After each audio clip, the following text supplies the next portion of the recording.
اللہ تبارک و تعالی نے ارشاد فرمایا یا ایھا الذین آمنوا کتب علیکم الصیام، اے ایمان والو تم پر روزے فرض کیے گئے، کما کتب علی الذین من قبلکم، اسی طرح جس طرح تم سے پہلے لوگوں پر فرض کیے گئے تھے، لعلکم تتقون، تاکہ تم پرہیزگار ہو جاؤ، متقی ہو جاؤ، اللہ سے ڈرنے والے بن جاؤ، گناہوں سے بچنے والے بن جاؤ، اپنی زندگی کو رب رسول کے احکامات کی روشنی میں گزارنے والے بن جاؤ۔ روزہ ایک پریکٹس ہے، ایک مجاہدہ ہے، ایک جد و جہد ہے۔ جد و جہد کس چیز کی؟ اللہ کی رضا کے مطابق اپنے آپ کو ڈھالنے کی جد و جہد۔ صوم کا لغوی معنی ہوتا ہے رک جانا، حلال رزق سامنے پڑا ہے، حلال مشروب سامنے پڑا ہے، حلال رشتہ بیوی کا موجود ہے، لیکن ان سب چیزوں سے حالت روزہ میں رکنا، اللہ کی رضا کے لیے، اس کا نام روزہ ہے۔ تو صوم کا معنی رکنے کے ہے، پرہیز کرنے کے، بچنے کے، ہر چیز موجود ہے لیکن اللہ کا حکم نہیں ہے تو لہٰذا کھا نہیں سکتا۔ تو رب فرماتے جب جائز چیز ہے تو میری مرضی کے بغیر میرے حکم کے نہیں کھا سکتا، تو نے رکنا ہے تو حرام کیسے کھا لیتا؟ جائز چیز کے لیے تجھے حکم ہے، میں کہوں تو کھائے گا، میں کہوں تو نہیں کھائے گا، میں نے حکم دے دیا جائز ہے، روٹی ہے، کھانا ہے، گوشت ہے، تیری فریج میں پڑا، سارا فریج میں پڑا، تو با اختیار ہے، منہ میں دانت بھی ہیں، ہضم کرنے کو ہاضمہ بھی ہے، بھوک کی شدت بھی ہے، پر میری اجازت کے بغیر تو کھا سکتا۔ روزہ رکھ لیا، تجھے حکم نہیں کہ تو کھائے، جب جائز چیز میری مرضی کے بغیر نہیں کھا سکتا تو ناجائز کیسے کھائے؟ میرے نبی پاک علیہ الصلوۃ والسلام نے اپنے خوبصورت الفاظ کے اندر اس مفہوم کو بیان فرمایا۔ محبوب پاک صلی اللہ علیہ وسلم فرماتے جس نے جھوٹ نہیں چھوڑا، غیبت نہیں چھوڑی، برائی نہیں چھوڑی، اللہ کو اس کے بھوکے پیاسے رہنے کی کوئی ضرورت نہیں۔ وہ کاہے کا رکا ہے؟ جب کوئی کام تو اس نے اللہ کی رضا والا کیا نہیں۔ روزہ رکھ کے دغا کر رہا ہے، روزہ رکھ کے جھوٹ بول رہا ہے، روزہ رکھ کے کم ماپ رہا ہے، تول رہا ہے، دھوکہ دے رہا ہے، رشوت لے رہا ہے، فراڈ کر رہا ہے، حرام کا مال اکٹھا کر کے کہتا ہے اس میں سے چلو 10 دیگیں بھی پکا دے گے۔ وہ بھائی جو کام اللہ نے تجھے کرنے کو حکم دیا تھا، جب تو وہ بجا ہی نہیں لا رہا، مقصد روزہ ہی تو حاصل لعلکم تتقون۔ روزے کا مقصد یہ ہے کہ تو پرہیزگار ہو جائے۔ میرے نبی پاک علیہ الصلوۃ والسلام کی بارگاہ عالی مرتبت میں 2 عورتیں آئیں، یہ چیزیں کھا لو، کہنے لگی محبوبہ ہم نے روزہ رکھا ہوا ہے۔ فرمایا نہیں، تمہارا تو روزہ نہیں ہے، حضور رکھا ہوا ہے روزہ، سحری سے لے کر اب تک کچھ نہیں کھایا، شام تک بھی نہیں کھائیں گی۔ محبوب نے فرمایا ذرا کہہ تو کرو، الٹی تو کرو۔ کہہ کی تو ان کے حلق سے خون بھی نکلا اور گوشت کے لوتھڑے بھی نکلے، پھوٹیاں بھی نکلی۔ نبی پاک نے فرمایا وہاں بیٹھ کے تم نے اپنے جاننے والوں کی غیبت نہیں کی، چغلی نہیں کھائی؟ خاموش ہو گئی، گردنیں جھک گئیں۔ نبی پاک نے فرمایا تم نے قرآن نہیں پڑھا کہ جو اپنے بھائی کی غیبت کرتا ہے وہ مردہ بھائی کا گوشت کھاتا ہے؟ تو گوشت کھا کے بھی تمہارا روزہ رہ گیا۔ اس طرح کا روزہ ہے کہ صاحب روزہ رکھ کے نہ رکھنے والوں پہ تنقید کر رہے ہیں۔ تراویحاں پڑھ کے نکلے ہیں تو کہتے ہیں میں اکیلا ہی نیک ہوں، باقی تو محلے میں کوئی پڑھتا ہی نہیں۔ یہ کیسا تیرا روزہ ہے کہ تو روزہ رکھ کے تو اس کے مقصد کو نہیں سمجھا؟ لعلکم تتقون۔ روزہ دار تو وہ ہے کہ روزہ رکھا ہوا ہے، کھانے بھی سے رکا ہے، پینے سے بھی رکا ہے، عمل زوجیہ سے بھی رکا ہے، پھر وہ جھوٹ سے بھی رکے، غیبت سے بھی رکے، بدنگاہی سے بھی رکے، حرام خواری سے بھی رکے ساری چیزوں سے۔ یہ بتلائیے کہ روزے کی حالت میں اپنی بیوی کے پاس جانا منع ہے تو غیر محرم کو دیکھنا جائز ہے؟ ہمارے ٹی وی پہ میں نے پہلے بھی کہا تھا کہ ہم ٹھیکیدار اور ذمہ دار نہیں ہیں مذہب کے۔ یہاں ہمارے آنے سے پہلے بھی کوئی بیٹھا تھا، ہم مریں گے تو یہاں ہم سے بڑے بڑے نیک لوگ بیٹھے، کوئی بندہ ذمہ دار نہیں ہے۔ بڑے بڑے کج کلا، صاحب جبہ و دستار، بڑے بڑے صاحب بصیرت، آئمہ، فقہاء، علماء، زعماء، نقباء، صوفیاء، اولیاء غوث قطب ابدال اوتاد قطب الاقطاب جانے کون کون آئے، علماء آئے، مفسرین آئے، محدثین آئے، گزر گئے. ہم تو خاک نشین لوگ ہیں، تھوڑا کام کرنے والے، تھوڑی صلاحیت رکھنے والے. لیکن بھائی اگر کرتے ہیں تو ایک کام کرتے ہیں، ساتھ دوسرا نہیں کرتے. یہ کس طرح کا دین سکھانے لوگ نکلے کہ شوال سے لے کر شعبان تک گانا سنایا جائے گا، شعبان سے لے کر شوال تک ناچ گانا کیا جائے گا، شوال سے لے کر شعبان تک دھما چوپڑی ہوگی، رمضان آئے گا تو حدیثیں سنائی جائیں گی، رمضان آئے گا تو لوگوں کو قرآن پڑھ کے سنایا جائے گا. یہ مذہب باج نہیں ہے کہ گویے مذہب سکھائیں گے، ایکٹر مذہب سکھائیں گے. یہ مذہب باج نہیں ہے کہ ایک گلاس کے اندر پہلے شراب پی لو، پھر اسی گلاس میں رمضان آئے تو شہد بانٹنا شروع کر دو. یہ باج نہیں، یہ میرے رسول اللہ کا مذہب ہے. اگر تمہیں شوق ہے دین سیکھنے سکھانے کا، یکم رمضان کو توبہ کرو اور کہو کہ ہم ٹی وی پہ بیٹھ کے حدیثیں سنائیں گے تو سارا سال سنائیں گے. اور جس زبان سے حدیث نکلے گی پھر اس سے کبھی گندا گانا نہیں نکلے گا، پھر کبھی ناچ گانا نہیں ہوگا. یہ کون سا مذہب ہے جو بیویاں سکھا رہی ہیں؟ یہ کون سا دین ہے جو عورتیں سکھا رہی ہیں؟ میرے رسول پاک صلی اللہ تعالی علیہ وآلہ وسلم کا وہ مذہب ہے کہ میرے اعلیٰ حضرت فاضل بریلوی رحمت اللہ علیہ نے فرمایا مرد کے لیے جائز نہیں کہ وہ عورت کی زبان سے میلاد بھی سنے، نعت بھی سنے.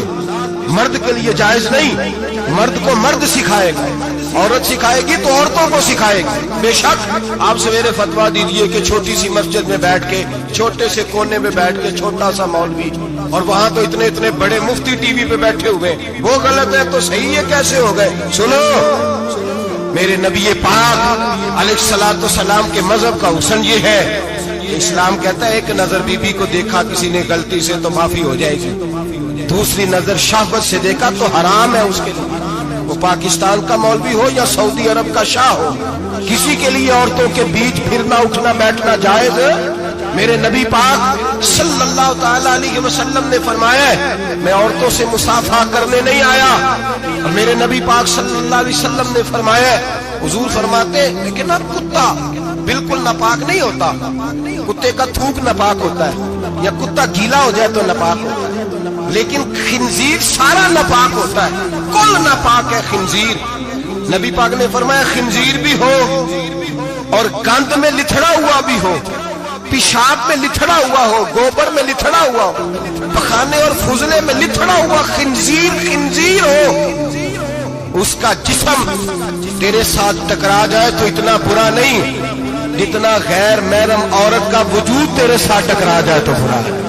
اس حد تک میرے نبی پاک صلی اللہ علیہ وسلم اور گنبد کے معاملے میں فتویٰ دینے والے، یا رسول اللہ کہنے پر کفر کا فتویٰ دینے والے اور بڑی بڑی باتیں کرنے والے خاموش کیوں ہو گئے؟ یا ایھا الذین آمنوا لا تتخذوا اليہود والنصارى اولیاء.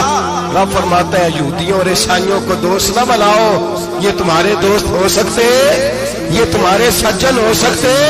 جب عرش کا مالک کہہ رہا ہے سجن نہیں ہو سکتے تو دوستی کی بات کیسے بڑھا رہا ہے؟ یا رسول اللہ ہمارے سجن کون ہو سکتے ہیں؟ فرمایا تمہارا دوست وہ ہو سکتا ہے جو محمد عربی کا غلامی کرنے والا ہو، جو رسول اللہ کی نوکری کرنا ہو دوست ہوگا. دوسرا دوست ہو سکتا؟ کوئی ایکٹر مذہب نہیں سکھائے گا، کوئی گویہ مذہب نہیں سکھائے گا. حضرت جناب سیدنا جنید بغدادی بغداد کے پیر سے کسی نے پوچھا تھا آج سے 1100-1200 سال پہلے، وہ تو زمانہ ویسے نیکی اور پرہیزگاری کا تھا، کہا بابا جی مرد اور عورت نیک ہو، بغیر پردے کے، بغیر حجاب کے، بغیر دیوار کے بیٹھ کر ایک دوسرے کو دین سکھا سکتے ہیں؟ حضرت صاحب بتائیے، مرد اور عورت نیک ہو تو بغیر پردے اور حجاب کے ایک دوسرے کو دین سکھا سکتے ہیں؟ حضرت جنید بغدادی فرمانے لگے سکھانے والا حسن بصری ہو اور سیکھنے والی رابعہ بصری ہو تو پھر بھی بغیر پردے کے بیٹھنے کی اجازت نہیں. تو مفتی صاحب کو اجازت کس نے دی؟ مولانا صاحب کو اجازت کس نے دی؟ بڑا وہ نہیں ہوتا جو ٹی وی پہ زیادہ آتا ہے، بڑا وہ ہوتا ہے جو رسول اللہ کے دین پہ عمل زیادہ کرتا ہے. حضرت عبداللہ ابن مسعود رضی اللہ تعالیٰ عنہ فرماتے زیادہ باتیں کرنے والا عالم نہیں ہوتا. حضور پھر عالم کون ہوتا ہے؟ فرمایا پڑھو قرآن، انما یخشی اللہ من عبادہ العلماء. فرمایا بڑا عالم وہ ہوتا ہے جو اللہ سے زیادہ ڈرتا ہے. اس لیے کہ رب فرماتا ہے میرے بندوں میں سے جو عالم وہ ہیں جو اللہ سے زیادہ ڈرتے ہیں، خوف رکھتے ہیں۔ تو میرے بھائی رمضان المبارک میں بچنا ہے، پرہیز کا وقت ہے، تو کوئی شخص بھی کوئی شو نہ دیکھے، میری منت ہے آپ پر، کوئی شو نہ دیکھے۔ عورت کا دوپٹہ ہے تو ہمیں تو تماشے پہ لگا دیا گیا، عجیب قسم کے ایکٹر آ گئے اور مذہب سکھا رہے ہیں۔ میری اپیل ہے آپ سے، سحری افطاری کے وقت ٹیلی ویژن بند رکھیں، کیا چیز کھول کے رکھیں، یا قرآن کھول کے رکھیں یا رسول اللہ کا فرمان کھول کے رکھیں، اللہ رسول کی طرف توجہ رکھیں، وہ سیکھنے سکھانے کا وقت ہے۔ چھوڑے گویوں سے دین سیکھا جائے گا، ہمیں کوئی شکوہ نہیں ہے، پکی توبہ کریں، سویرے آئیں آ کے دین سکھائیں۔ اور میں ان سے بھی اپیل کروں گا کہ آؤ دین سکھاؤ۔ حضرت فضیل بن عیاض فرماتے میں ڈاکو تھا، کبھی کبھی چھپ چھپا کے جمعہ پڑھا کرتا تھا، پھر میں نے توبہ کی تو سچی توبہ کی، پھر میں نے توبہ کی تو رب کو راضی کرنے والی توبہ کی، پھر میں نے توبہ کی تو چھوڑی ہر شے، غریبوں کا لوٹا ہوا مال واپس کیا، جس کے پیسے نہ دے سکا اس کے گھر میں جا کے اس کی بھینسوں کو چارہ ڈالا، اس کے اونٹوں کی خدمت کی، میں نے قرضے چکائے۔ فرمایا میں سچی توبہ کر کے مسجد آیا، جس خطیب کے پیچھے میں جمعہ پڑھا کرتا تھا وہ میرے ہاتھ پہ بیعت کر کے مرید ہو گیا۔ اللہ تبارک و تعالیٰ نے اپنے بندوں کے دل میری طرف پھیر دیے، پھر تمہیں اس میں انعام دینے کی ضرورت نہیں پڑے گی، پھر تم کٹیا نشین بن کے بھی دین پھیلاؤ گے تو اللہ اس میں تاثیر پیدا فرما دے گا۔ تو روزے کا معنی رکنا ہے، روزے کا معنی بولیے، روزے کا معنی رکنا، کس سے؟ جھوٹ سے، غیبت سے، بدی سے، بدنگاہی، کھانے پینے۔ روزہ کس پہ فرض ہے؟ امیروں پہ کہ غریبوں پہ؟ جی کہنے نے میں تو کام ہی، میرا تو کام ہی محنت مزدوری والا، میں کیسے روزہ رکھوں؟ میں تو دیہڑی لگاتا ہوں تو روزہ کیسے رکھوں؟ میں نے نہیں کسی حدیث میں پڑھا کہ روزہ وہ رکھے جو دفتر میں بیٹھتا ہے۔ صحابہ کے زمانے میں تو دفتر ہوتے ہی نہیں تھے، کسی جگہ نہیں لکھا ہوا روزہ وہ رکھے گا جو اے سی میں بیٹھتا ہے، تب تو اے سی تھے ہی نہیں۔ حضرت ابوبکر صدیق رضی اللہ تعالیٰ عنہ سے لے کر جناب بلال تک سارے اپنے ہاتھ سے کام کرتے ہیں، سارے اپنے ہاتھ سے کام کرتے ہیں، سارے۔ حضرت عمر فاروق رضی اللہ تعالیٰ عنہ خلیفہ وقت ہونے کے باوجود مال غنیمت کے اونٹ چرنے جاتے تھے تو چراگاہ میں چھوڑنے میں جاتے تھے، لینے بھی آتے تھے واپس۔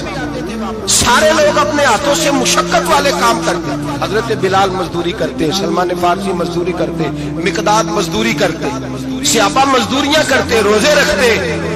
اور رمضان کے جانے کا وقت ہوتا تو در رسول پہ کھڑے ہو کے عرض کرتے محبوبہ دل نہیں بنا، دل کرتا ہے کبھی رب سارا سال ہی روزے عطا کرے، سارا سال رمضان دے تو ہم سارا سال روزے رکھنے کو تیار ہیں۔ جذبہ تھا، طاقت تھی، مت۔ آج نوجوان لڑکا ہے کہتا ہے مجھ سے بھوک برداشت نہیں ہوتی۔ میرے بھائی رب بیماری لا دینا، اللہ سے دعا مانگے اللہ شفائیں عطا فرمائے، اور دعا کرے اللہ آزمائش سے محفوظ فرمائے۔ آپ یقین کریں میں نے لوگوں کو دیکھا ہے حلق سے قطرہ نہیں اترتا، خوراک کی نالی لگی ہوئی، اعلیٰ غذائیں پکی ہوئی پڑی ہے، عرش کا مالک کہتا ہے میں تیرے حلق سے گزرنے نہیں دوں گا، قانون بن گیا۔ میں نے دیکھا ہے ڈرپ پہ لوگ زندہ ہے، بوتل لگی ہوئی ہے، گلوکوز کی، گزارا چل رہا، اعلیٰ غذائیں پڑی ہیں، لاکھوں روپیہ تجوری میں پڑا ہے۔ مالک کہتا ہے تو نہیں کھا سکتا تو وہ کھانے نہیں دیتا، نہیں کھانے دیتا۔ ایک شخص یورپ کے علاقے کا، میں کسی کالم نویس کا پڑھ رہا تھا، وہ کہتا ہے میری کھربوں میں جائیداد ہے لیکن میرے معدے میں ایسی تکلیف ہے کہ میں آٹے کو چھان کر جو اوپر سے بورا نکلتا ہے صرف وہ کھا سکتا ہوں، اس کے علاوہ میں کائنات کی کوئی نعمت کھا نہیں سکتا۔ اور میرے بھائی وہ جب چاہے تو بڑے بڑے کھانے کھانے سے تجھے روک دے، تیرے دانت چبانے کے قابل نہ رہے، زبان نگلنے کے قابل نہ رہے، معدہ تیرا ہضم کرنے کے قابل نہ رہے، وہ جب چاہے تو جو مرضی کر لے۔ وہ کہتا چل تو میری مرضی پہ چلنا، ایک مہینہ میرے کہنے پہ نہ کھا، ایک مہینہ میرے کہنے پہ نہ کھا تو یا اللہ تو کیا کرے گا؟ فرمایا صوم تصفو، میرے نبی پاک نے فرمایا تم روزے رکھو اللہ تمہیں صحت عطا فرما دے گا، اللہ تندرستیاں دے دے گا، شفائیں دے دے گا۔ تم روزے رکھو اللہ تمہیں، سبحان اللہ، اللہ تمہیں، اللہ طاقت دیتا ہے، ہمت دیتا ہے، اللہ ہمت دیتا ہے۔ میں نے دیکھا ہے، میں نے بزرگوں کو دیکھا ہے، ضعیف لوگوں کو دیکھا ہے، کمزور لوگوں کو دیکھا ہے، میں نے دیکھا ہے روزے رکھتے تھے، مزدوروں کو دیکھا ہے روزے رکھتے ہوئے۔ میں اپنے ابا جی کو کہتا ابا جی اتنی سخت گرمی اور مزدوری آپ کرتے اور مزدوری کے عالم میں روزہ رکھتے تو کہتے پتر روزہ کی آندا ہے روزہ کدوں کو جاندا ہے روزہ اپنی جگہ تے مزدوری اپنی جگہ ہوتی اور کئی دفعہ مینوں فرمان لگے مینوں یار سمجھ کوئی نہیں لگدی پتہ نہیں روزے چ اللہ طاقت کتھوں دے چھڑدا ہے نہیں زیادہ کام بھی زیادہ کریدا ہے تے روزہ بھی بھائی صوم التصحو میرے مصطفیٰ نے فرمایا تو روزہ رکھ اللہ تجھے صحت عطا فرما دے گا رب تعالیٰ تجھے یہاں ہوٹل کھلے ہوئے ہیں یہاں عجیب حالات ہیں ہوٹل کھلے ہوئے ہیں لوگ بہانے ڈھونڈتے پھرتے ہیں کہتے ہیں کٹ لگ گیا تھا ذرا تھوڑا سا خون نکل آیا سنی پلاس لگائی ہے تو روزہ نہیں رکھا یہ ذرا مجھے تھوڑی دقت ہو گیا تو میں نے روزہ نہیں رکھا کھانسی لگ گئی ہے تو روزہ نہیں رکھا او خدا کے بندے روزہ تو نعمت ہے اور سبحان اللہ میرے نبی پاک نے فرمایا لکل شیء زکات وزکات الجسد الصوم فرمایا ہر شے کی زکات ہوتی ہے وجود کی زکات روزہ ہے روزے رکھو جسم کی زکات نکل جائے فاقہ کرنا بھی میرے نبی پاک کی سنت ہے مسواک کرنا بھی سنت ہے اور فاقہ کرنا بھی مسواک والی سنت زیادہ اپناتے ہیں لوگ فاقہ کرنا بھی نبی پاک کی سنت ہے ایک صاحب مجھے کہنے لگے جناب بیٹھ کے کھانا حضور کی سنت ہے میں نے کہا کبھی کبھی نہ کھانا بھی نبی پاک کی سنت ہے نہ کھانا بھی حضور کی سنت ہے اور ہمارے فقہاء نے لکھا ہے جو روٹی زیادہ کھاتا ہے اس میں دو باتیں پیدا ہو جاتی ہیں کیا کیا ایک بولتا زیادہ ہے دوسرا سوتا زیادہ ہے غافل ہو جاتا ہے فقہ اور حکیم اطباء ڈاکٹر کہتے ہیں کہ پیٹ خالی رہے نا جس آدمی کا اس کا حافظہ مضبوط ہوتا ہے اس کے ذہن کی گرہ کھلتی ہے زیادہ کھانے سے تو خماری چڑھتی ہے دماغ ڈھونڈتے پھرنا روٹی کدھر سے آ جاتی ہے گھر میں نہیں پکی تو ہوٹل چلے جانا کھانے کے سوا اور کام ہی کوئی نہیں وہ صاحب میرے نبی پاک علیہ السلام نے فرمایا کافر 7 آنتوں سے کھاتا ہے 7 آنتوں سے اور فرمایا میرا مومن 1 آنت سے کھاتا ہے اس کے وجود میں کھانے والی 1 آنت ہے کافر 7 آنتوں سے کھاتا ہے فاقہ کشی سے نورانیت پیدا ہو کم کھانا دیکھیں نا نبی پاک صلی اللہ علیہ وسلم نے اللہ سے فاقہ مانگ کے لیا یا اللہ 1 وقت روٹی دے 1 وقت کا فاقہ دے مانگ کے لیا نبی پاک مانگ کے حضرت ابو ہریرہ رضی اللہ تعالیٰ عنہ فرماتے ہیں بھوک زیادہ لگتی تھی نا جب مجھے تو میں حضرت عمر سے ابو بکر سے عثمان مولا علی سے کوئی مسئلہ پوچھ لیتا تھا اور جب میں مسئلہ پوچھتا تھا تو وہ مجھے روٹی کھلا دیتے جب میں ان سے مسئلہ پوچھتا تو وہ مجھے حضرت ابو ہریرہ فرماتے ہیں مجھے بھوک لگی میں حضرت عمر کے پاس گیا ان سے مسئلہ پوچھا ان کا رواج تھا جب میں مسئلہ پوچھتا تو پہلے روٹی کھلاتے ہمارے بزرگ یہ فرماتے ہیں کہ کھانے کھلا کے دین پڑھاؤ صرف تمہارا کتب خانہ نہیں کھلا ہونا چاہیے تمہارا دسترخوان بھی کھلا ہونا چاہیے کسی نے نبی پاک صلی اللہ علیہ وسلم سے پوچھا تھا بہترین مسلمان کون ہے حضور نے فرمایا جو سلام لینے میں پہل کرے اور روٹی زیادہ کھلائے جو روٹی ہر وقت فکر کرے آ یار تو روٹی کھا لے روٹی کھانے کی طرف توجہ دلائے کھلانا سنت ہے زیادہ کھانا اس میں بھی فرق رکھے تو نبی پاک صلی اللہ علیہ وسلم کے صحابی حضرت ابو ہریرہ رضی اللہ تعالیٰ عنہ فرماتے ہیں میں نے حضرت عمر سے مسئلہ پوچھا میں نے کہا حضور مسئلہ بتائیں تو کہتے پہلے ان کی عادت تھی جب میں مسئلہ پوچھتا تو روٹی بھی کھلاتے آج انہوں نے مسئلہ ہی بتایا ہے روٹی کوئی نہیں کھلائی تو مجھے کہنے لگے ابو ہریرہ تو سوچتا ہوگا روٹی نہیں اس نے پوچھی تو نے کب سے کھانا نہیں کھایا میں نے کہا صبح سے تو جناب عمر کہنے لگے میں نے کل صبح سے نہیں کھایا چل ابو بکر صدیق کے گھر مسئلہ پوچھتے کہتے ہیں جناب صدیق اکبر کے دروازے پہ گئے جا کر کے ان سے مسئلہ پوچھا ان کی بھی عادت تھی جب کوئی مسئلہ پوچھنے جاتے تو دسترخوان بچھا لیتے کہتے آؤ روٹی بھی کھلاتا ہوں مسئلے بھی بتاتا ہوں کہتے ہیں گئے تو انہوں نے بھی مسئلہ بتایا روٹی کوئی نہ پوچھا تو کہنے لگے عمر ابو ہریرہ تم لوگوں نے کل پرسوں سے نہیں نہ کھایا ہوگا اور ابو بکر کو 4 دن گزر گئے تھوڑا سا دودھ ملا ہے یا کھجور ملی ہے روٹی کوئی نہیں ملی چلو در رسول پہ چلتے آؤ حضور کی بارگاہ کہتے ہیں نبی پاک کی بارگاہ میں آئے حضور نے چہرے دیکھے کریم سے مسئلہ نہیں پوچھنا پڑا میرے مصطفیٰ کریم نے فرمایا بھوک لگی ہوئی ہے تم تینوں کو 3-4 دن ہو گئے اللہ کے رسول نے فرمایا مجھے پورا ہفتہ ہو گیا سبب کچھ اور ہے جس کو تو خود سمجھتا ہے زوال بندہ مومن کا بے زری سے نہیں بھوک نقصان کا وجہ نہیں بنی وجہ کوئی اور بنی ہے رشوتیں جو بازار گرم ہوئے ہیں لوٹ مار کے یہ روٹی کے لیے نہیں یہ زیادہ کھانے کے لیے یہ بینک بیلنس کے لیے گرم ہے یہ لوٹ مار کا مقصد کوٹھیاں بنانا ہے، روٹی کا تو رب کریم کا وعدہ ہے۔ جو روز روتا ہے شام کو کہ میرا کاروبار کوئی نہیں، اصل میں کہتا ہے بنگلہ کوئی نہیں، اصل میں کہتا ہے کار کوئی نہیں، پجارو کوئی نہیں، روٹی تو اللہ عطا فرماتا ہے، اس کا وعدہ ہے۔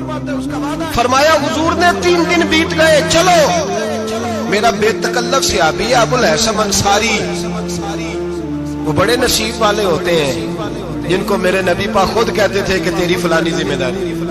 اس زمانے کا تو کسی کو کہہ دیا جائے تیری ذمہ داری ہے تو کہتا ہے یہ تو پھٹیکے ڈالنے لگ گئے، یہاں سے تو چھٹی کر جانی چاہیے۔ خوش ہوتے تھے صحابہ کہ ہماری ذمہ داری لگی۔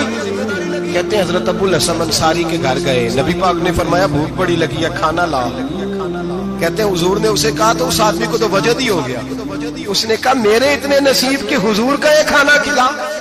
آؤ دیکھو دنیا والوں، آج جو سب سے زیادہ عزت والا ہے وہ میرا مہمان بنا ہوا ہے۔ فرماتے ہیں وہ دوڑے گئے، بکری اٹھائی، ذبح کی، بیوی کو کہنے لگے روٹی تیار کر، ادھر کھجوریں توڑی، انگور توڑے، کہنے لگے حضور آپ جب تک تناول کریں تب تک کھانا پک جاتا۔ حضرت عمر کہتے ہیں روٹی پک کے آئی، بڑا پیارا گوشت، بڑا اچھا سالن، بڑا خوبصورت خلوص والا کھانا۔ فرماتے ہیں میں نے بڑا ہی کھایا۔ نبی پاک نے نہ ایک روٹی لی اور چھوٹی چپاتی، تھوڑا تھوڑا سالن کونوں سے، اور جب نبی پاک نے کھا لیا تو حضور کی آنکھوں میں آنسو آئے۔ حضرت عمر کہنے لگے حضور روئے کیوں؟ نبی پاک نے فرمایا سوچتا ہوں 7 دن کے فاقے کے بعد کھایا ہے، پر ڈرتا ہوں رب اس کا حساب پوچھے گا تو جواب کیسے دینا ہے، اس کا حساب بھی تو دینا ہے نا جو کھایا ہے۔ تو حضرت عمر فاروق کے ہاتھ میں کچھ چیز تھی، زور سے زمین پہ ماری، کا محبوبہ 7 دن کے بعد بھی روٹی کھائے تو حساب دینا ہے۔ نبی پاک فرمانے لگے عمر وہ مالک ہے نا، تو جب دیتا ہے تو حساب نہیں لے سکتا، حساب تو دینا ہے، حساب تو دینا ہے، تیاری رکھو۔ صحابہ کرام فرماتے ہم نے ارادہ کیا کہ آج کے بعد ہم پھر فاقے کریں گے، کم کھائیں گے، اس لیے کہ حساب دینا ہے۔ میرے بھائی وہ فاقہ کشی کرتے تھے، ڈرتے تھے، وہاں تو لوگ کھا کے بیمار ہیں، کھاتے جا رہے ہیں، سوتے جا رہے ہیں، کھاتے جا رہے ہیں، سوتے جا رہے ہیں۔ یہ بھی وقت آئے گا رمضان شریف کا، سویرے درس پہ آؤ کہتے نیند بڑی آتی ہے، سویرے 2 سپارے پڑھ کے سویا کرو کہتے شام نیند بڑی آتی ہے، فجر کے بعد ہی تو وقت ہوتا ہے اللہ اللہ کرنے کا، شہری کا، کھاتے جا رہے ہیں، سوتے۔ لوگ جماعت سے نماز نہیں پڑھتے سو جاتے، جماعت کا ثواب چھوڑ کے سو جائیں گے۔ بھائی رمضان مبارک میں فاقہ کشی کی ٹریننگ ہوتی ہے، فاقہ کشی کی تربیت لے، رمضان میں روکے اپنے آپ کو، تربیت ہوگی۔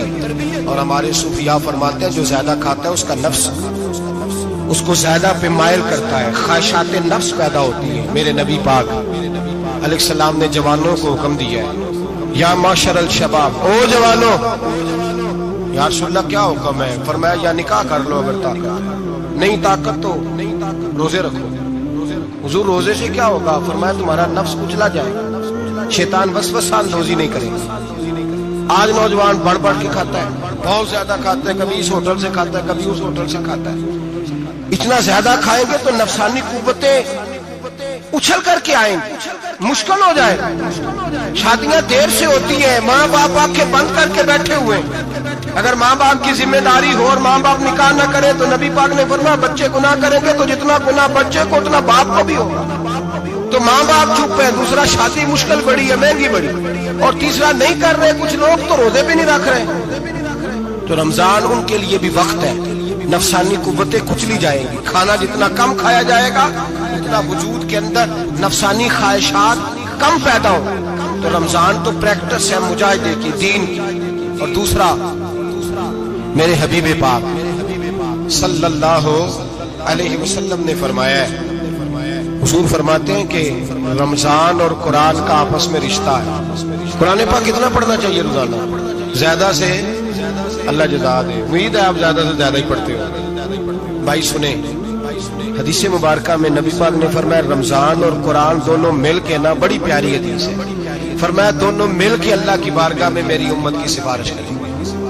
رمضان اور اللہ کس طرح؟ نبی پاک فرماتے ہیں رمضان کہے گا اے اللہ دن کے وقت میں نے اسے تیری رضا کے لیے کھانے پینے سے باز رکھا، اور قرآن کہے گا یا اللہ رات کو تیری رضا کے لیے کھڑا ہو کے یہ قرآن سنا۔ رمضان اور قرآن دونوں سفارش کریں گے۔ ہم نا بڑا کچھ پڑھتے ہیں، سنتے ہیں، سیکھتے ہیں، اب یقین کریں یہ کھاتے بھائی کا بھائی سے اختلاف ہو جائے نا تو وہ 30 سال پرانے کھاتے کھول کے لے آتا ہے, ساری رات ڈھونڈتا ہے کہ میرے پیسے کہاں سے نکلے, پڑھ لیتا ہے. قرآن پاک کی باری آتی ہے تو نہیں پڑھتے قرآن پاک. ابا جی کا ختم ہوتا ہے تو مانگتے پھرتے ہیں, کہتے 2 قرآن پاک 10 قرآن پاک. یہ باتیں بتانی نہیں چاہیے, کرنی نہیں چاہیے, لیکن چونکہ تربیت کے لیے بیٹھا ہوں کر دیتا ہوں.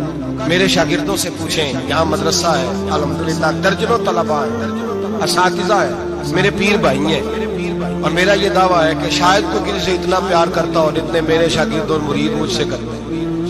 لیکن میں نے کبھی کسی سے نہیں کہا کہ ذرا سورت فاتحہ پڑھ کے دینا, میں نے اپنے ابا جی کو ثواب دینا ہے. پوچھ لیں کسی سے نہیں کبھی کہا, کبھی نہیں میں نے کہا کہ ذرا مجھے تھوڑا سا قرآن پڑھ دیں. میں اس کو ناجائز نہیں کہتا, پڑھوانا چاہیے, لیکن میں اپنے والدین کے لیے کبھی سوال نہیں کرتا کہ مجھے ذرا پڑھ کے دو, میں نے بخشنا ہے, اس لیے کہ میں نے ذاتی طور پہ روٹین بنائی ہے. میں سمجھتا ہوں کہ کائنات کے اندر میرے اوپر جن لوگوں نے احسان کیا ان میں سب سے زیادہ حصہ میرے ماں باپ کا ہے. میں سمجھتا ہوں اس بات, کتنا نالائق ہوں میں کہ میں 1 مہینے میں ایک قرآن پاک بھی پڑھ کے ان کی روح کو احسان نہیں کر سکتا. میرا یہ طریقہ ہے ذاتی, میں قدغن نہیں لگاتا, میرا ذاتی طریقہ ہے. الحمد سے شروع کرو اور 2 سورتیں چھوڑ کے قرآن پاک ختم کر دو آخری, اور پھر فلق اور ناس صورتیں ساتھ لے جاؤ. یہاں بیٹھ کے سالے ثواب نہیں کرنا, ختم نہیں دلانا, ساتھ لے جاؤ, قبر پہ کھڑے ہو جاؤ اور فلق اور ناس صورتیں قبر پہ بیٹھ کے تلاوت کرو.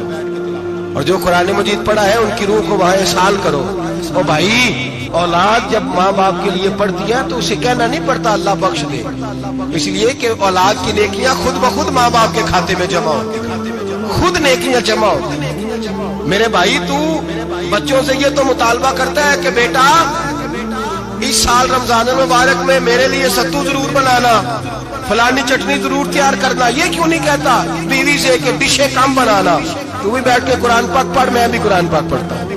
ادھر آؤ بیٹا, یہاں بیٹھ کے تلاوت کرو, میں بھی کرتا ہوں. بیٹی ادھر آؤ بیٹھ کے قرآن پاک پڑھو. کتنا وقت لگتا ہے؟ حافظ اور قاری اور علماء اگر پڑھے تو 20-25 منٹ لگتے ہیں قرآن پاک کا سپارہ پڑھنے, اور اٹک اٹک کے پڑھنے والا بھی پڑھے تو 1 گھنٹہ لگ جائے گا.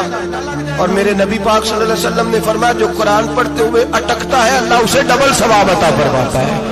فرمایا جو زبانی پڑھے سنگل ثواب, جو دیکھ کے پڑھے اسے ڈبل ثواب. حضور کیوں؟ فرمایا اس لیے کہ میرا قرآن دیکھنے پہ بھی اللہ ثواب عطا فرماتا ہے, قرآن دیکھنے پہ بھی اللہ ثواب دیتا ہے, دیکھنے کا بھی ثواب. رمضان شریف میں قرآن پاک پڑھے, کھول کے پڑھے. اب میرے بھائی, اگر تیرا بچہ پڑھے, اگر تیری بیٹی پڑھے, کائنات کا خوش نصیب باپ وہ ہے کہ بیٹا قرآن پڑھے, چاہے ناظرہ ہی پڑھے. جس کی بیٹی پڑھے, زندگی میں انہیں اس کام پہ لگا جاؤ, مرنے کے بعد بھی پڑھیں گے. امام جلال الدین سیوطی شافعی رحمت اللہ علیہ فرماتے حضرت عیسیٰ قبر کے پاس سے گزرے, قبر پہ عذاب ہو رہا تھا, اللہ کا غضب برس رہا تھا. جناب عیسیٰ استغفار پڑھتے ڈرتے گزر گئے. تھوڑی دیر کے بعد, چند گھنٹوں کے بعد گزرے تو اسی قبر پہ پھول کھلے ہوئے تھے, رحمت برس رہی تھی. حضرت عیسیٰ علیہ السلام عرض کرنے لگے مولا تو بے نیاز ہے, میری طاقت نہیں تیرے کاموں میں بولنے کی, پر ابھی تو یہاں عذاب ہو رہا تھا, ابھی رحمت برس رہی ہے. جناب عیسیٰ کہتے ہیں آواز خدا بندی آئی, عیسیٰ بندہ بڑا گناہگار تھا, پاپی تھا, مجرم تھا, خطا کار تھا, لیکن جب اس کا انتقال ہوا, اس کی بیوی حاملہ تھی, اس کے پیٹ میں بچہ تھا, بچہ اس کے انتقال کے بعد پیدا ہوا. آج وہ 4-4.5 سال کا ہوا ہے, مکتب میں گیا ہے, مدرسہ میں گیا ہے, استاد نے بسم اللہ شریف پڑھائی ہے. فرمایا اس نے توتلی زبان سے کہا ہے بسم اللہ الرحمن الرحیم. کہ ایسا مجھے بتلا اس زمین پر وہ معصوم جسے ابھی رحمان اور رحیم کہنا نہیں آتا, وہ توتلی زبان سے مجھے رحمان اور رحیم کہے, اور میں اسی زمین پہ اس کے باپ کو عذاب دوں. فرمایا اس نے 1 بار رحمان اور رحیم کہا ہے, میں نے اس کی باپ کی قبر کو نور سے معمور فرما دیا ہے, نور سے بھر دی ہے قبر, برکت سے بھر دی ہے. اللہ کرے میرے بیٹے بھی قرآن پڑھیں, اللہ کرے میری بیٹیاں بھی قرآن پڑھیں, اللہ کرے ہم سب کی اولادیں قرآن پاک پڑھیں. لیکن امام اعظم ابو حنیفہ رمضان میں 61 قرآن پاک پڑھتے تھے. کتنے؟ 60 ٹیک. اللہ اکبر.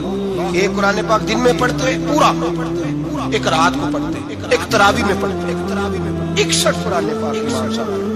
آپ فرماتے میں نے چھوڑ دیے ہیں سارے وظیفے، میں صرف رسول اللہ کا قرآن پڑھتا ہوں۔ رمضان سارا قرآن پاک، سارا رمضان۔ اب تو عادت ہی نہیں رہی ہمیں قرآن پاک۔ اگر لوگ ناراض نہ ہو تو محفل نعت ہوتی ہے تو تلاوتیں کتنی ہوتی ہیں، اور نعتیں ہم نے ذوق ہی نہیں بنایا، ذوق ہی نہیں بنایا ہم نے تلاوت قرآن کا، اس لیے کہ قراء علماء فقراء ان کو ہم تیار ہی نہیں کر رہے، ہم تو ایکٹر پال رہے ہیں جو پیسے لیتے ہیں نعت خوانی کے، معاذ اللہ۔ او میرے بھائی، کیا قرآن میرے نبی کی نعت نہیں؟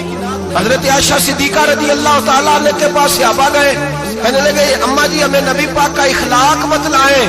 اماں جی کہنے لگی جاؤ جا کے قرآن پاک پڑھو، قال خلقہ القرآن، سارا قرآن میرے نبی کے اخلاق کا ہی نام ہے، یہ ساری نعت ہے، یہ ساری نعت ہے۔ اس نعت کو سننے لوگ کیوں نہیں آتے؟ اتنا رش میں اپنے نعت میں اتنا تراویح پہ کیوں نہیں ہوتا؟ اور ملت کا جوان یاد رکھے، بوڑھے تراویح پڑھتے ہیں، ضعیف تراویح پڑھتے ہیں، گھٹنوں میں درد ہے تراویح پڑھتے ہیں، بیمار بوڑھے تراویح پڑھتے ہیں، جوان وہاں چوک میں کھڑے۔ کیا جوانی اس لیے ہے چوکوں میں کھڑا ہوا جائے؟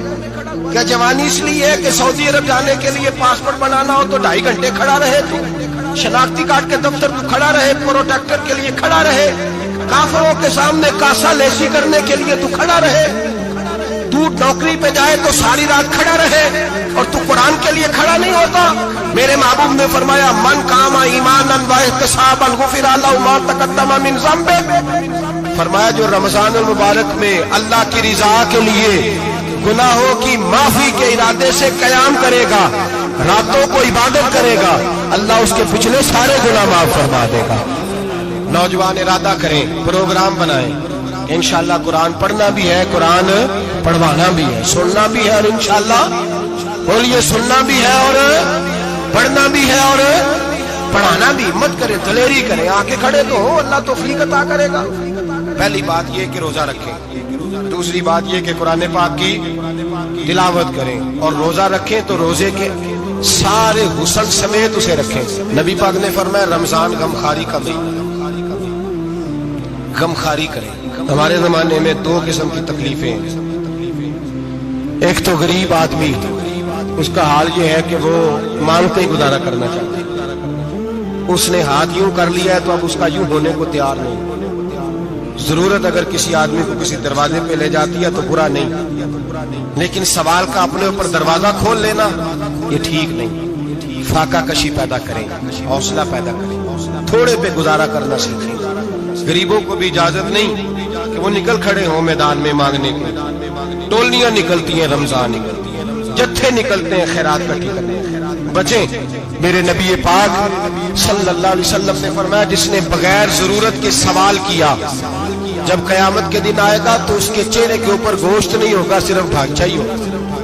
اتنی بھیانک صورت میں آئے، بغیر اشد ضرورت کے سوال نہ کر، کبھی سوال نہ کر۔ اور امیروں سے گزارش ہے کہ رمضان ہمدردی کا مہینہ ہے، ہمدردی کریں تو سامنے والے کی عزت کا بھی خیال کریں۔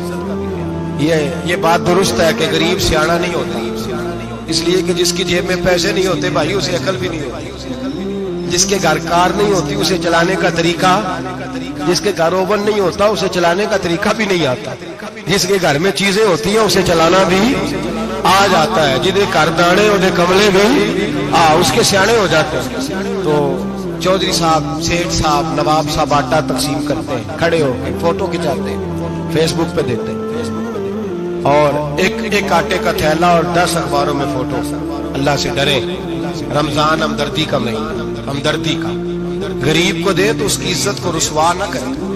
میرے نبی پاک علیہ السلام کے صحابی حضرت عبداللہ ابن عمر رضی اللہ تعالیٰ عنہ ڈھونڈ کے لاتے تھے مسکینوں کو، ڈھونڈ کے، اور جب لاتے تھے تو اپنے دسترخوان پر بٹھا کر اپنے ساتھ افطاری کرایا کرتے، اور پھر فرمایا اللہ تعالیٰ نے لن تنالوا البر حتی تنفقوا مما تحبون، اللہ کے راستے میں وہ چیز دینی ہے جو تمہیں زیادہ پیاری ہے۔ کون سی چیز جو تمہیں، میں تھوڑا سا بے باک ہوں، بعض دوستوں کے ساتھ، سب کے ساتھ نہیں۔ ایک دوست مدرسے میں گھی دینے آئے ایک دفعہ، تو وہ والا گھی دے گئے جو سب سے سستا تھا، تو میں نے کہا مجھے دیانتداری سے بچائے، آپ یہی کھاتے ہیں گھر میں؟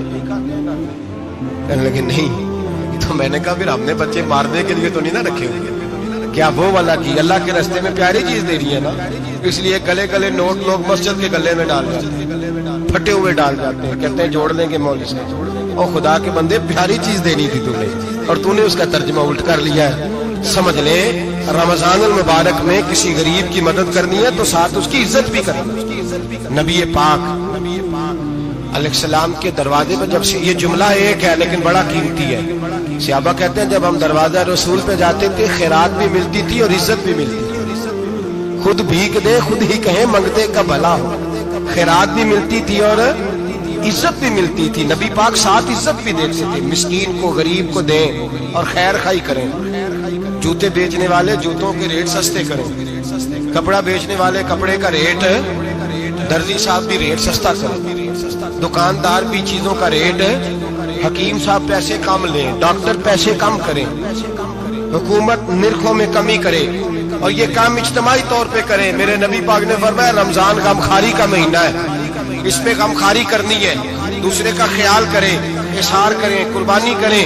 یہاں ہر چیز کا ریٹ بڑھ جاتا ہے رمضان شریف میں، ہر آدمی کہتا ہے میرا سیزن آ گیا ہے، توجہ بڑھائیں، خیال کریں، غمخواری کا مہینہ ہے۔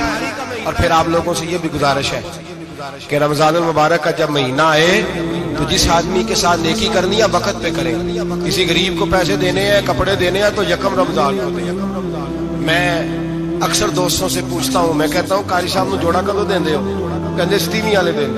میں کہ مینوں لگ گئی سمجھ تہاڈی سازش ہے کدھر سوان کے پا نہ لگے، ایویں مولوی چودھری صاحب دے نال دے کپڑے پالے تے کتے لکھیا اینو دینا 27، تسی دسو 27 والے دن کو درزی سی کے دیندا ہے، اونوں 3 گنا بھی پیسے دئیو تے کہندا جڑے باقی نے انہاں دے نہیں بٹن پہ لگدے میرے کولوں، کتھوں جوڑا سی کے تو کس دن دیتے ہو قاری صاحب؟ کیا مقصد ہے؟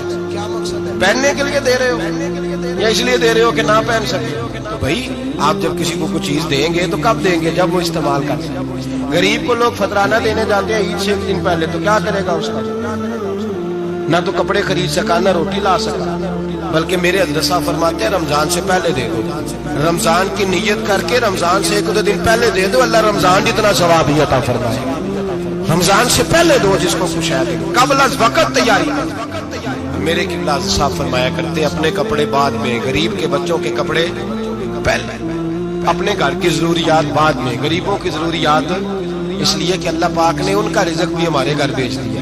ہماری ڈیوٹی لگائی ہے کہ تم نے بانٹنے والے بنو، اور یہ ذہن بنائیں کہ پتہ نہیں کس کا حصہ تھا جو اللہ نے میرے گھر بھیجا، یہ ذہن بنا کے بنو۔ اور جس کو دینے جائیں، ہاں آپ کو اجازت ہے تھوڑا بہت پتہ کرنے کی، لیکن تھوڑا بہت تفتیش کرنے کی اجازت، بال کی کھال اتارنے کی اجازت۔ میں نے دیکھا ہے لوگ غریبوں کا انٹرویو لیتے ہیں، تیرا تو فلانا کمانے والا نہیں، تیرا تو فلاں بچہ، او بھائی بہت سارے غریب ایسے ہیں، بڑے ہیں جو کمانے کی کوشش کرتے ہیں لیکن ان کا سبب نہیں بنتا۔ ہاں ہے ایسے لوگ جو سعودی عرب چلے گئے ہیں، کہتے ہیں تیرا تو فلاں باہر نہیں گیا ہے، کیا ہے، لیکن سارے سعودی عرب جانے والے بھی مال کمانے کی طاقت نہیں رکھتے، کئی وہاں بھی بیٹھ کے بیچارے قرضوں میں الجھے ہوئے، وہاں والوں کے ظلم کا شکار ہے، بہت ساری آزمائشوں میں۔ تو تفتیش کرتا ہے۔ میرے امام شافعی کا ایک جملہ اگر آپ کو یاد رہ گیا تو بات بن جائے گی۔ امام شافعی رحمت اللہ، بلکہ حضرت غوث اعظم جیلانی کے پاس وہ بات آپ کو زیادہ فائدہ دے گی۔ حضرت غوث اعظم جیلانی کو ان کا ایک مرید سمجھانے لگ گیا، کہنے لگا حضرت جی آپ سب کو دیتے رہتے ہیں، ہر بندہ مستحق نہیں ہوتا، ذرا ٹٹول کے دیا کریں۔ تو غوث اعظم جیلانی فرمانے لگے بھائی مجھے تو لگتا ہے تو بھی ان چیزوں کا مستحق نہیں تھا جو اللہ نے تجھے عطا کر دی ہے، پہلے تو بتا تو مستحق تھا، تجھے اپنی حیثیت اوقات کا پتہ ہے جو اللہ نے تجھے دے دی ہے، طاقت تھی، کوالٹی تھی، تیرے اندر وہ صلاحیت تھی، رب نے تو نہیں تیری تفتیش کی کہ تو قابل ہے کہ نہیں، تو اللہ کے بندوں کی تفتیش کرتا پڑتا ہے۔ امام شافعی فرمایا کرتے، امام شافعی فرماتے رب تجھے پرکھ کے نہیں دیتا، ٹٹول کے نہیں دیتا، رسوا کر کے نہیں دیتا، تو غریبوں کے ساتھ یہ سارا ظلم کیوں کرتا ہے؟ بس پتہ چل گیا وہ ضرورت مند ہے تو دے، اس لیے کہ اجر تجھے غریب نے نہیں دینا، اجر اللہ نے دینا ہے، اور اللہ اجر عمل پہ نہیں دیتا، اللہ تو نیت پہ اجر عطا فرماتا ہے۔ تو نیت دیکھ تیری کس طرح، تو میرے بھائی غریب کو دے، قبل از وقت دے۔ رمضان مبارک میں چوتھا کام، بعد آخری اور چوتھا کام سنیں، رمضان میں دین سیکھیں۔ شیطان قید ہوتا ہے، زیادہ سے زیادہ، اور جب آدمی کا پیٹ خالی ہوتا ہے نا تو ذہن جو ہوتا ہے نا وہ بھی اس کا فریش ہوتا ہے، اس میں کوشش کریں دین سیکھنے کی۔ میرے نبی کریم صلی اللہ علیہ وسلم نے اس دین کو علم کا دین قرار دیا ہے، شعور کا دین قرار دیا ہے، فہم کا دین قرار دیا ہے۔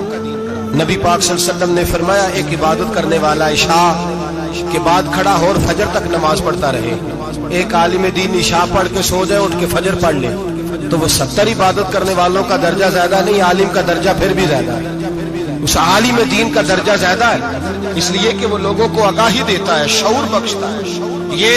یہ دین جو ہے یہ، اور نبی پاک صلی اللہ علیہ وسلم نے فرمایا عبادت کرنے والے پر عالم کا درجہ اتنا ہی زیادہ ہے جتنا میرا درجہ اپنے غلاموں پر زیادہ ہے۔